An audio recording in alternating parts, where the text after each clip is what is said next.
guys, this is my home bicycle repair shop. I figured, I work on bikes a lot, so why not,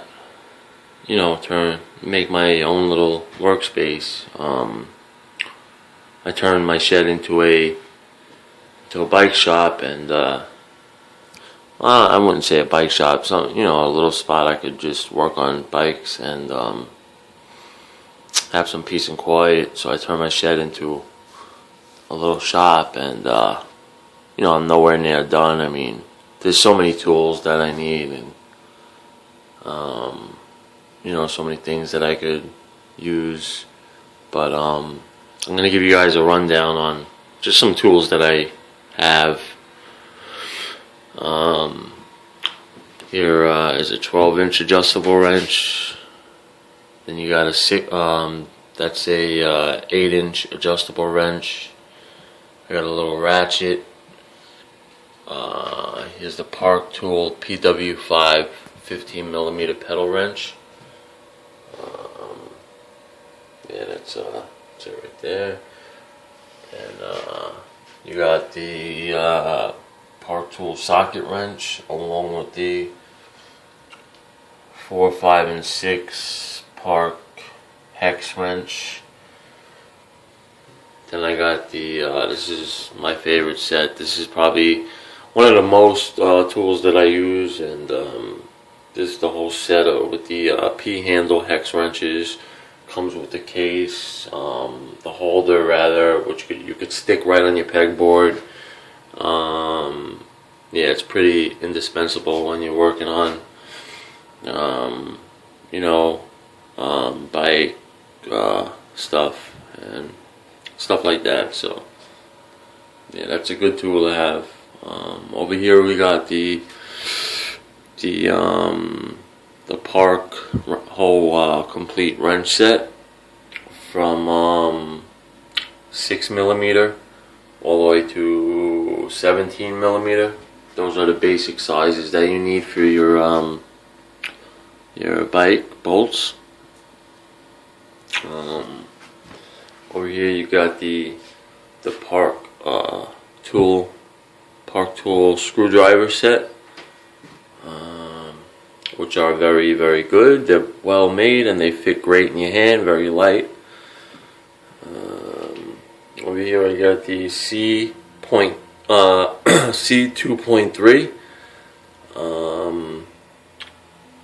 The C3. The CT3. That's a chain breaker, which it's very good. Highly recommend a tool like that if you're trying to take a chain off a bike. That's a CT3. Yeah. Here's a Park Tool chain wear indicator, which are very good to have. You just lay it on your chain. If it falls right through, there's two sides to it. There's a 0.75 and there's a 0.5. If it goes through on the 0.75 end, you need a new chain. Without a doubt, you got to replace it. If it goes through on the 0.5 side, you should replace it, but you still got some life left in the chain. So that's a good tool to have. That's really comes in handy. Over here I got the slide cutters, which are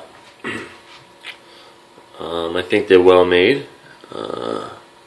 Fit good in your hand, nice and they're nice and grippy. Over here I got the cable cutter, which is probably one of my favorite tools. If you're going to be replacing cables or cable housing, etc., whatever you got, that's going to help you get the job done. So that's a good tool. Over here I got some electrical tape and all sorts of tape, in case I want to do some handlebar wrap or tie up something or whatever the case may be. That's the tape I got. Here I got a freewheel tool right here. This is the FR1. This is a good tool. You need this if you're going to take off any freewheels.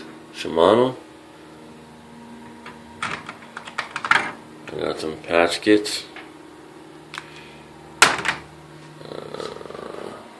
Moving down the line. Alright, here's some crankset tools. I got the CCW5 bolt wrench. You need this to take off the bolt on the crank arm. And then I got the CCP22. That's a crank puller that you need to take that and take the crank off the bike with that.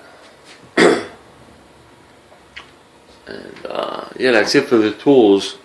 So I'm working on getting some other stuff like some spanners and some stuff like that. So I'll give it another review once I get all that stuff. But real quick, here's my lubrication, my degreaser, some lube I use. I use the Teflon Dry because I think that works the best. And the Tri-Flow drip bottle I use for the cables and stuff like that. So yeah. And some cleaner, some Simple Green. That's a really good degreaser. It does a really good job of breaking down the grime after a ride. That's a good cleaner to have. Then last but not least, I got the some bike polish, which this stuff works very well. This is the Sunlight Pro Polish. After you wash your bike and clean your bike, you want to spray some of this stuff on. And then, you know, let it sit for a second or two and then just wipe it off.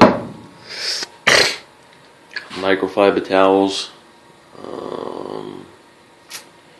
And basically some bins to keep all my miscellaneous parts in.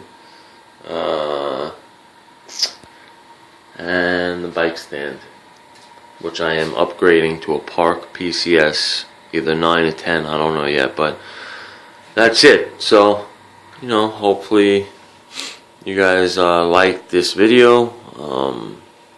You know, if not, just leave some thumbs up or thumbs downs, whatever, and leave a comment. Alright, thanks.